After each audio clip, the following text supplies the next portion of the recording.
नमस्कार मित्रांनो, स्वागत आहे तुमचं माझ्या नवीन ब्लॉगमध्ये. मी आहे सुहास राजे, तुमचा दोस्त आणि होस्ट. आज मी अशा ठिकाणी चाललो आहे जिथे मला जायची फार इच्छा होती आणि आज माझं ते स्वप्न पूर्ण झालेलं आहे. श्रीरामाचं जन्मस्थान तर तुम्ही बघितलंच असेल, पण मी आता तुम्हाला दाखवतोय श्री हनुमानाचं जन्मस्थान अंजनेयाद्री.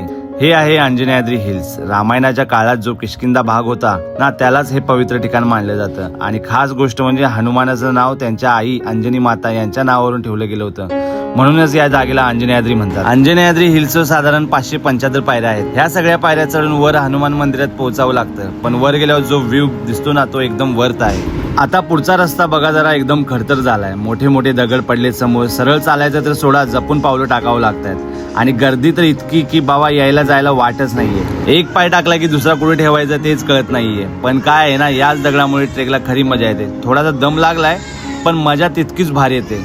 जपून जपून. आणि जर तुम्ही त्याला तर तुम्हाला या ट्रेकला खूप मजा येईल. आणि मी फायनली 575 पायऱ्या क्रॉस करून आणि संघर्ष करत करत लोकांच्या गर्दीमधून टॉपला पोहोचलेलो आहे आणि मंदिराजवळ पोहोचलोय. आणि जिकडे बघाल तिकडे फक्त वानरसेना फिरते. एकदम असं वाटतंय की हनुमानाच्या राज्यात आल्यासारखं वाटतंय. आता आपण हनुमान मंदिरात जातोय. आतली मूर्ती एकदम दमदार आणि शांत वाटणारी आहे. आणि खास गोष्ट म्हणजे इथे आपल्याला एक राम सेतू मधला दगड पण ठेवलेला आहे. तो आपल्याला इथे पाहायला भेटणार आहे.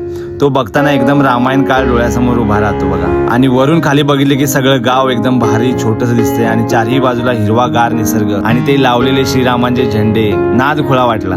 हा ट्रेक खूपच मस्त होता आणि खूप मजा आली आणि तुम्हीही तिथे व्हिजिट करा असं मला वाटतं. आणि हा जर ब्लॉग तुम्हाला आवडला असेल तर लाईक, सबस्क्राईब आणि शेअर करायला विसरू नका. See you guys, bye.